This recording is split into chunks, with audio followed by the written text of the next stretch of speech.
વિદ્યાર્થી મિત્રો, good morning.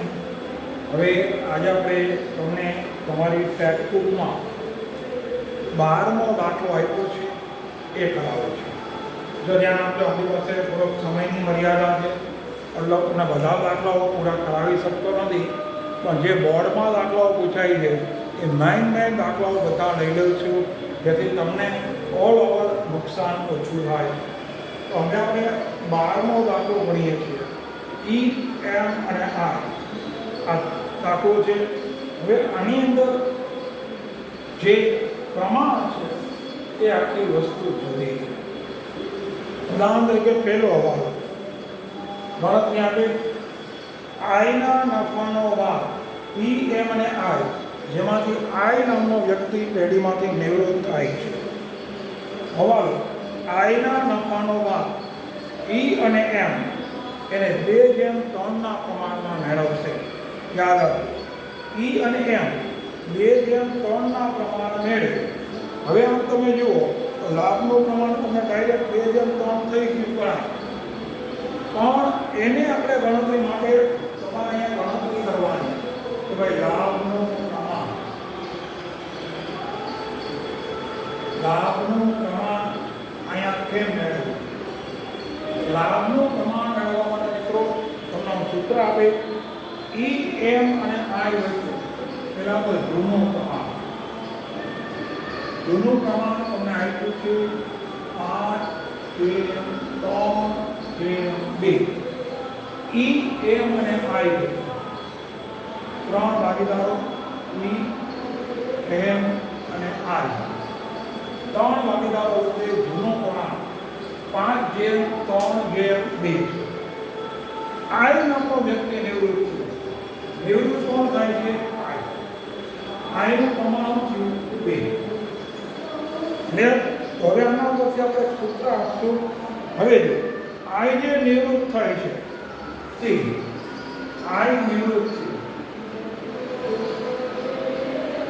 તમને સૂત્ર આપી મુજબ પહેલા આવવાના. આઈ જે નિવૃત્ત થાય છે તેનો ભાગ 2.5, તેનો ભાગ 2.5. કેમ 2.5? આઈનો હિસ્સો કયો? 2. કુલ પ્રમાણ 5 + 3 + 2 10. 5 ને 3 8 ને 2 10. તો 2.5 ઈ અને એમ, ઈ અને એમ 2:3 પ્રમાણે મેળવશે. 2:3 પ્રમાણે મેળવશે.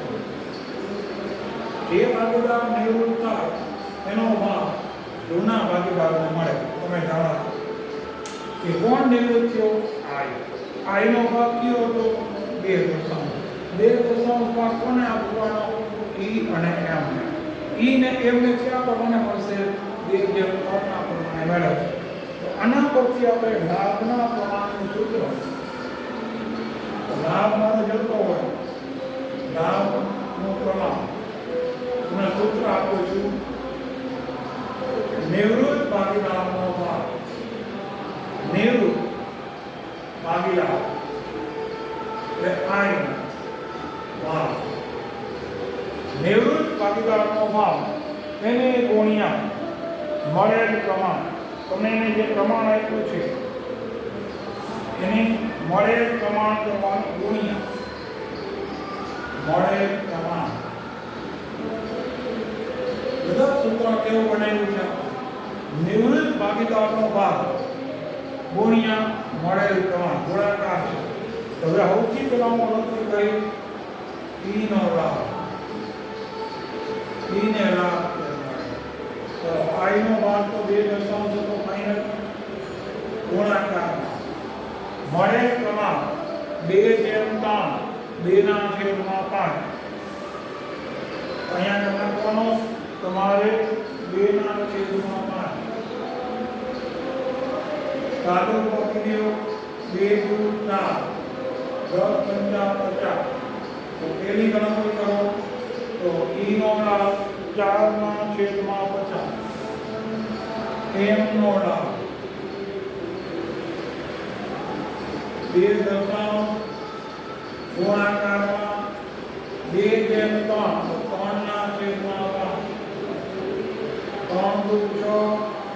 પંચા પંચા. આ બીજી ગણતરી આવી ગઈ એમ. એમ નો લાભ, પેલો ઈ નો લાભ આવ્યો, આ એમ નો લાભ આવ્યો. 4/6, 4/6 તો લાભનું પ્રમાણ 4/6 થયો. તો એના અડધા કરી નાખો. 4 ના અડધા એટલે 2 અને અડધા 3. લાભનું પ્રમાણ આવી ગયું 2/3. કઈ રીતે ગણતરી કરી અને આખી ગણતરી અહીંયા સમજાવી અને 2/3. આ ગણતરી પહેલી મહત્વની વસ્તુ છે, બરાબર ધ્યાન આપજો. હવે આના ઉપરથી નવો ભાગ લેવો. નવો ભાગ પણ તમને નથી આપ્યો. નવો ભાગ કેમ મળે? નવો ભાગ માટેનું સૂત્ર નફા નુકસાનનું જૂનું પ્રમાણ, નફા નુકસાનનું જૂનું પ્રમાણ વત્તા મળેલ ભાગ વત્તા મળેલ લાભ અથવા મળેલ ભાગ મળેલ લાભ. તો જૂનું પ્રમાણ પહેલા આપણે ગણતરી કોની કરશું? જૂનો ભાગીદાર ઈ. જૂનું પ્રમાણ 5% વત્તા મળેલ લાભ 4/50. જોજો અહીંયા છેદમાં 50 છે, અહીંયા 10 છે. તો અહીંયા મારે 50 લેવા હોય તો આ પદમાં મારે કેટલા રે ગુણાકાર કરવો પડે? 10 ના પારામાં 50 ક્યારે આવે? 10 × 50. આખે આખા પદનો ગુણાકાર કરે લખું છેદ સમાન કરો. તો પહેલા પદનો ગુણાકાર 5 વડે કરો. બધું 30 વત્તા 4 છેદમાં 50 29 ના છેદમાં 50. આ પેલું ઈ નો નફા નુકસાનનું નવું પ્રમાણ છે. ઈ પછી હવે એમ ની ગણતરી કરો. એમ ની ગણતરી કરો. એમ નું પ્રમાણ અહીં જે પણ મૂકો 3 ના છેદમાં 10 વત્તા એનો લાભ 6 ના છેદમાં 50. ચાલો કોની જેમ આ લોકો છેદ સમાન કરતા. ફરી વખત પહેલા પદનો ગુણાકાર 5 વત્તા 6 છેદમાં 50 21 ના છેદમાં 50. આ એમ એનો નવો ભાગ. તો નવો ભાગ તમારે કુલ કેવો મળ્યો? 29/21. નવો ભાગ. નવા ભાગની આપણે ગણતરી કરી 29/21 એનો નવો ભાગ તમને મળે. હવે આપણે આપણા નિયમ મુજબ આ પેલું બીજો હવાલો જુઓ. પાઘડીનું મૂલ્ય 1 લાખ નક્કી કર્યું. ચાલો હવે આપણે ગણતરીની શ્રુતિ મુજબ 1 લાખ રૂપિયાની પાઘડી છે. એમાં સૌથી પહેલી ગણતરી તમારે શું કરવાની કે જે ભાગીદાર આય નિવૃત્ત થાય તો આયના ભાગની પાઘડી. પેલા સમજૂતી પૂરા વાક્યો લખાઈ ગઈ. અહીંયા પાછી સમજૂતી નવી લખવી પડશે.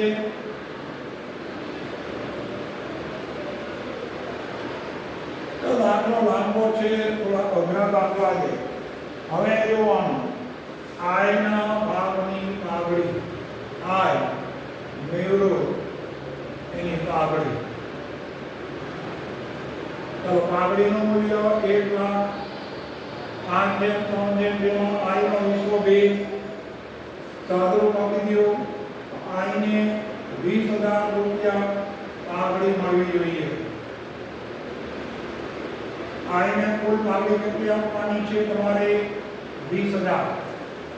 1 લાખમાં 2 મુજબ કરો એટલે 20,000 રૂપિયા તમારે પાઘડી આપવાની. આ કોણ આપશે? ઈ અને એમ. ઈ અને એમ કયા પ્રમાણે આપશે? એના લાભના પ્રમાણે. લાભનું પ્રમાણ કયું? લાભનું પ્રમાણ 2/3. ચાલો ઈ અને એમ 2/3 ના પ્રમાણે પાઘડી આપે.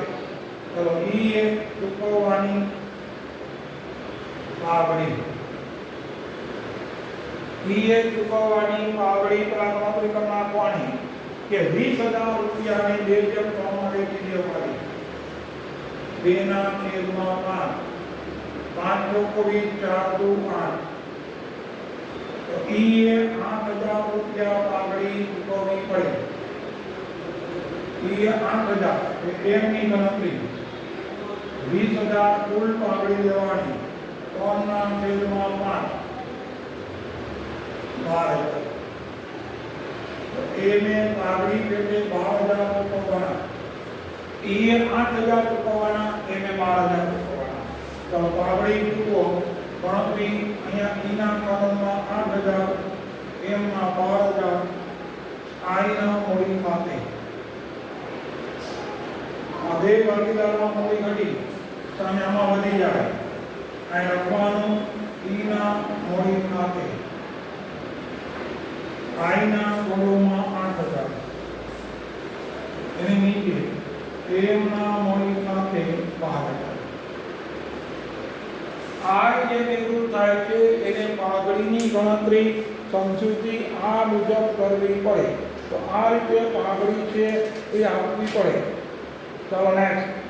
દેવાદારો ઉપર 10% ગાળખાપ અનામત વધારવી. 40,000 રૂપિયાના 10%, 4,000 થી શબ્દ આપ્યો ડાયરેક્ટ.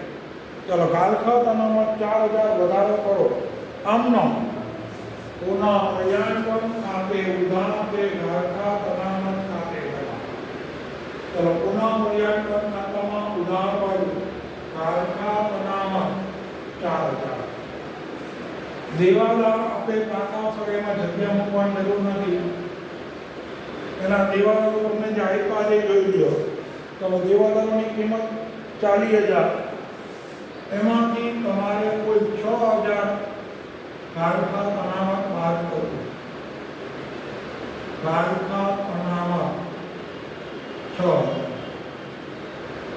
40 માંથી 6,000 બાદ 34,000. જો 6,000 કેમ આવ્યું? 2,000 તમને આપેલું હતું, 4,000 ની વધારે જોગવાઈ કરી. તો 2 + 4 એટલે કુલ 6,000. ઓકે, ચલો નેક્સ્ટ. મકાનની કિંમત 110% ગણવી. સિમ્પલ ભાષામાં કહો આ લોકો એમ કીધું કે મકાનમાં 10%નો વધારો કરવો. મકાનની કિંમત 10% વધારવી એમ તો ચાલે. ચલો મકાન આપ્યું છે કેટલું? 1,20,000, એના 10% 12,000. મકાન વધે એટલે આપણી આમનો મકાન ખાતે ઉધાર કે પુનઃ મૂલ્યાંકન ખાતે જમા. પુનઃ મૂલ્યાંકન ખાતામાં જમા હોય 12,000. મકાનની કિંમતમાં 10% વધ્યા. કેમ 10% વધ્યા? 110% કીએ એટલે 10%નો વધારો છે. તો મકાનની આપણી મિલકત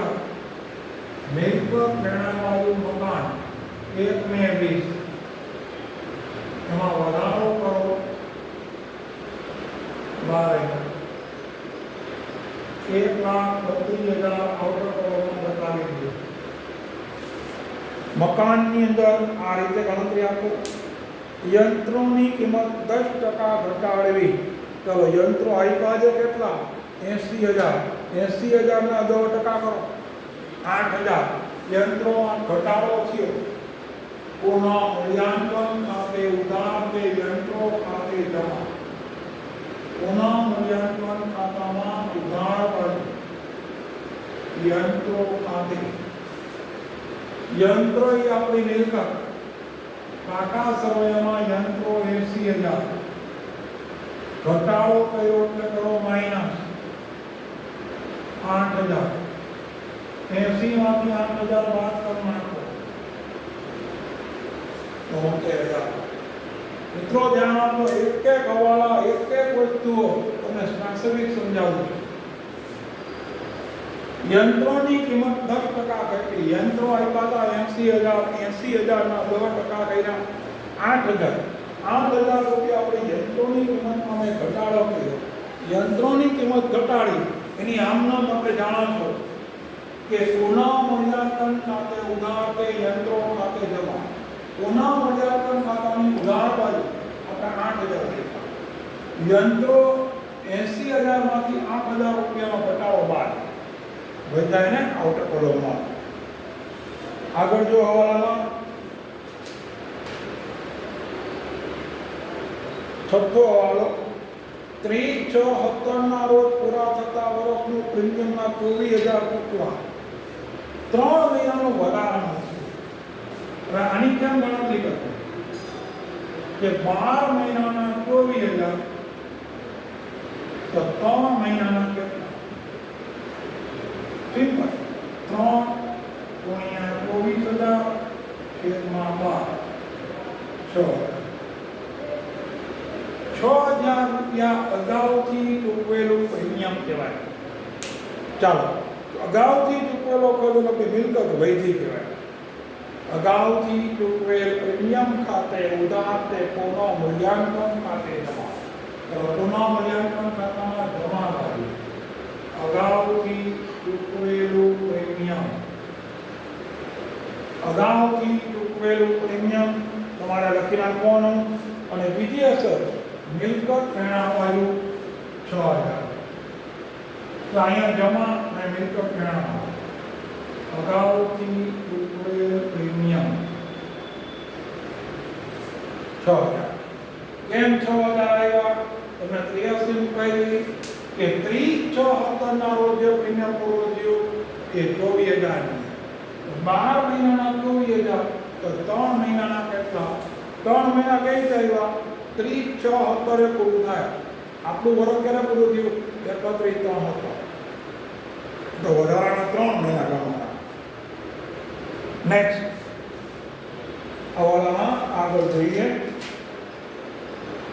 આ આઈની કુલ મૂડી છે. આપણે ઓલા દાખલામાં કર્યું એમ એ છેલ્લે અસર આપશું. કુલ મૂડી 1 લાખ, નફા નુકસાનના નવા પ્રમાણે રાખવું. ઓના કરતાં અહીંયા શેરો પડી જશે. બરાબર ધ્યાન રાખજો. કઈ રીતે તમને કહી દઉં. હવે કુલ મૂડી આપણે 1 લાખ રાખવાની. કુલ મૂડી કેટલી રાખવાની? 1 લાખ. નફા નુકસાનના નવા પ્રમાણે તમે નવું પ્રમાણ મેં બતાવ્યું. નવું પ્રમાણ આપણે 29 જેમ રાખીએ. નવા પ્રમાણે 29/21 મુજબ પાડતા. બરાબર છે. તો બાકીના બે વાકેદાર ઈ અને એમ એની આખર મળી આવે 1/29 બેનો સરવાળો 50 એમ 1/21 તો મિત્રો કુલ મૂડી 1 લાખ એને નવા વેચવાની. તો વર્ષના અંતે છેલ્લા મૂડી ખાતાની બાકી પહેલા ભાગીદાર ઈની 58,000 રૂપિયા રહેશે. જ્યારે બીજો ભાગીદાર એમની 42,000 રહેશે. આ મૂડી ખાતાની બાકી છે. તમારે આ બાકી એવી અને મૂડી ખાતામાં ભાગીદારના મૂડી ખાતા પાકા સમયમાં લખી નાખો. મૂડી દેવા મૂડી ખાતા ઈ એમ છેલ્લે બાકી ફાઇનલ આ રાખવાની.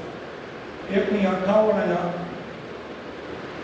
બીજાની 42,000, કુલ 1 લાખ 12,000.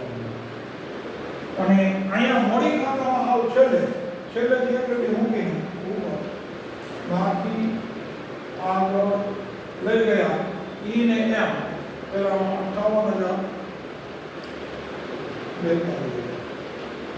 આ તો નિવૃત્ત થઈ ગયું એનું કઈ ના એટલે તમને એમ લાગે હવાના મેસેજમાં ધ્યાન રાખી દઈએ. હવે આપણું પાકું સર્વે લઈ લઈએ. તો હવે આપણે પાકા સર્વેમાં એક પછી વિગતો. પેલા મૂડી ખાતા 60/30/50 60,000 30,000 બાકી આગળ લાવ્યા 60,000 30,000 50,000 આ બાકી લખી નાખવાની. બાકી આગળ લાવ્યા. કામદાર નફા અનામત ભંડોળ 50,000. ચલો 50,000 ને 5/3/2 માં વેચી દો. અનામત ભંડોળ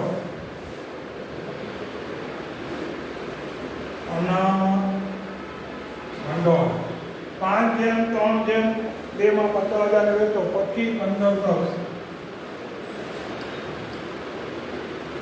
25,000, 15,000, 10,000. ચલો અનામત ભંડોળ પછી આપણને શું આપ્યું છે? કામદાર નફાવા ભંડોળ. નફાવા ભંડોળ ડાયરેક્ટ તમારી જવાબદારી. કામદાર નફાવા ભંડોળ. કામદાર નફાવા ભંડોળ ડાયરેક્ટ 30,000. લેણદારો તમારી જગ્યા કે રાખવાની નથી. લેણદારો તમારી પાસે જે છે એ 70,000.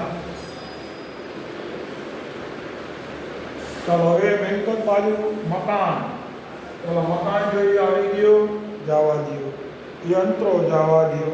સ્ટોક નથી આવ્યો તો સ્ટોક લખી નાખો. સ્ટોક આપણી મિલકત. સ્ટોક આપ્યો છે 30,000. સ્ટોકનું મૂલ્યાંકન 30,000. દેવાદારો આવી ગયા. રોકડ 22,000. તો રોકડ બેંકમાં અહીંયા લખો ઉધાર બાજુ બાકી આગળ લાવ્યા. બધા વ્યવહારો પૂરા થઈ ગયા મિત્રો. તો દાખલો થોડો ઝડપ થઈ, કારણ કે આગલો દાખલો આપણે કરીને આવ્યા એટલે થોડું તમારે સમજવામાં પણ સહેલું પડે અને ગણતરી પણ સહેલી પડે. હવે તમારે તમારા નિયમ મુજબ ખાતાઓ બંધ કરવાના આવ્યા. ખાતાઓ બંધ કરો. અહીંયા સરવાળો કરો. જમા બાજુ 12,000 + 6,000 18,000. તો 18,000 નો સરવાળામાંથી 8 ને 4 12,000 બાદ કરી નાખો.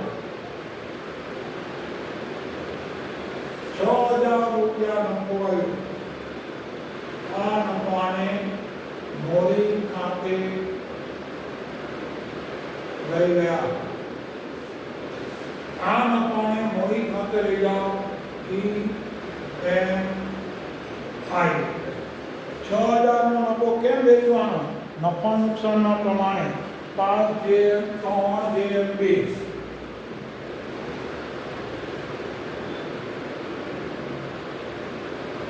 આ 3,000, 1,800, 1,200. હવે આ જે નફો આવ્યો એને મૂડી ખાતામાં જમા કર્યો. પુનઃ મૂલ્યાંકન 3,000, 1,800, 1,200.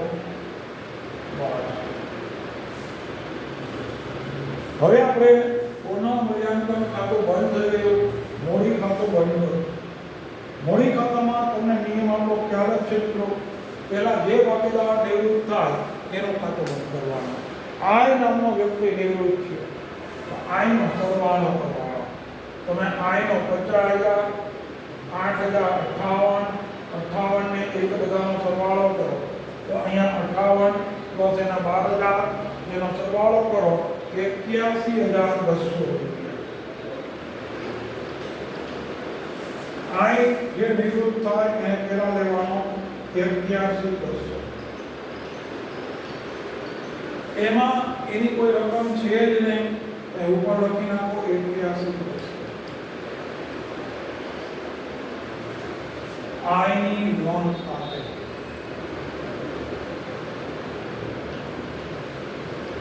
આયને પૈસા કેમ ચૂકવવા એનો કોઈ ઉલ્લેખ નથી, તો તમારે આયની લોન સાથે રકમ સુધી લઈ જવાની 81,200. આયની લોન સાથે આયની લોન. ચાલો હવે ઈ અને એમ આ બે ભાગીદારના ખાતા બંધ કરવાના. મૂડી ખાતા પેલા સરવાળો કરો 60,000, 25,000, 30,000. તો ધ્યાન આપજો 60, 25, 3. તો તમારે 85 ને 88 માંથી 8 બાદ કરો 80,000 વધે. તેની બાકી હોવી જોઈએ 58,000. બાકી મળી કેટલી? 80. હોવી જોઈએ કેટલી? 58. તો પેઢીએ પોતાના ભાગીદારને પૈસા પાછા આપવા પડે. પેઢી પૈસા પરત કરે તો ભાગીદાર ઈ લાભ લેનાર આ લખવાનું રોકડ ખાતે 80,000 એના મળ્યા હોવા જોઈએ 58,000 80 માંથી 58,000 બાદ કરી નાખો એટલે તમારા 22,000 તે ડીએ ભાગીદારને પૈસા પરત કર્યા. ચાલો ધંધામાં રોકડ જાય જમા થાય કોના ખાતે ઈના મૂડી ખાતે 22,000. ચાલો ઈની જેમ હવે એમ નો વારો કરો. એમની બાકી 42,000 મળવી જોઈએ. પેલા જુઓ 30,000 વત્તા 15,000 45 46,800 માંથી 12,000 બાદ કરો. 46,800 માંથી 12,000 બાદ કરો એટલે પૈસા ઘટ્યા. કેટલા પૈસા ઘટ્યા? તો 7,200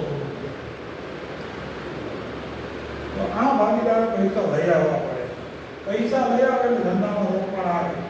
રોકડ ખાતે ઉધાર તે ભાગીદાર એમના મૂડી ખાતે જમા. ઘટતી રકમ ભાગીદાર લાભ. ચાલો એમ 7,200 રોકડા લે. અહીંયા જમા બાજુ અહીંયા ઉધાર બાજુ એમના મૂડી ખાતે લે. ચાલો હવે મૂડી ખાતાના ખાલી સરવાળા કરી નાખવાના. પહેલાનો 86,000 હતો જે સરવાળો કરી અહીંયા પણ 88,000. હવે એમનો સરવાળો તમારે 7,200 વધારાના આવ્યા એનો સરવાળો 54,000 બાકી તો ઓલરેડી છે. મૂડી ખાતાની બાકી ઓલરેડી કાગળમાં મુકાય છે. હવે રોકડ બેંક ખાતાનું બંધ કરી નાખો. રોકડ બેંક 22 ને 7 29,200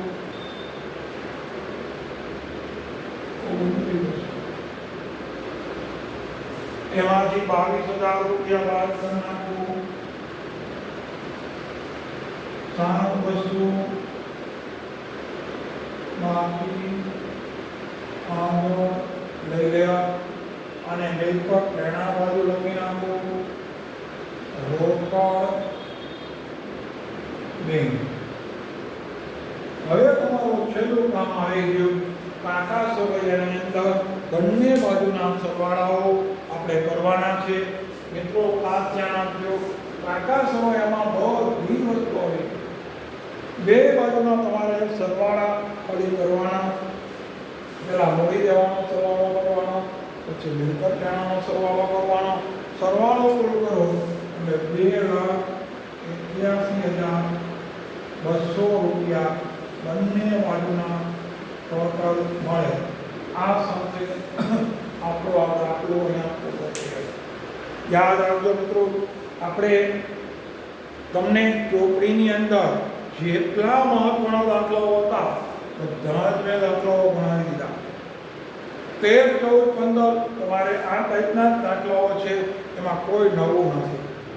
બધી જેટલી ઘટતી રકમવાળા હતા, વધારાની રકમ લઈ આવવાના હતા, પરત કરવાના હતા, લોનના ખાતા બનાવવાના દાખલા હતા, બધા જ મેં આ ચેપ્ટરમાં લઈ લીધા. બીજું, આ ચેપ્ટર તમને ખ્યાલ છે કે વિભાગ એની અંદર 8 માર્કના 2 દાખલા તમને પૂછવામાં આવશે. આ 5 દાખલા આપણે લઈશું. ભાગીદારીના પ્રવેશ છે એના 2 દાખલા, નિવૃત્તિ એના 2 દાખલા અને શેર મૂડી એના પણ 2 દાખલા. સોરી, પ્રવેશનો 1 દાખલો, નિવૃત્તિ અને શેર મૂડી બેના 2 દાખલા, કુલ 5 દાખલા. બરાબર સમજી લો. પ્રવેશનો 1 દાખલો, નિવૃત્તિ આપણે જે ચેપ્ટર કરાવ્યું એના 2 દાખલા, શેર મૂડી પાર્ટ 2 ની અંદર એના 2 દાખલા. આ 5 દાખલામાંથી તમારે બોર્ડના પેપરમાં કોઈ પણ 3 દાખલા ગણવાના. 5 માંથી કોઈ 3. વિચાર કરો, જો તમને નિવૃત્તિના 2 દાખલા આવડી ગયા તો શેર મૂડી તો સહેલું જ છે. એના 2 માંથી તમારે 1 જ દાખલો ગણવાનો. પ્રવેશ કદાચ ન આવડ્યું કોઈ પ્રોબ્લેમ નહીં. અથવા તો તમારે જે તમને દાખલાની પરિસ્થિતિ જોઈ તમારે નક્કી કરવાનું. તો મિત્રો બરાબર રીતે પેપર આપજો, પરીક્ષા આપજો. અહીંયા આપણે તમારા ટેક્સ્ટબુકની અંદર ઉદાહરણના દાખલા હું સમય સંજોગો મુજબ નથી લઈ શક્યો, થોડા ઘણા લીધા છે, બધા દાખલા લઈ નથી શકતો. તો એને સમજીને તમે ઘરે આપે જે સ્વાધ્યાયનો દાખલા ગણાવ્યા એવા જ દાખલાઓ ઉદાહરણ છે, ઘરે પ્રેક્ટિસ કરવાની, ભણવાની. છતાં પણ ન સમજાય તો તમારે મને ફોન કરજો, તમને જવાબ આપીશ. ઓકે, ચાલો, all the best. Thank you very much. બરાબર લખજો, ધ્યાન રાખજો.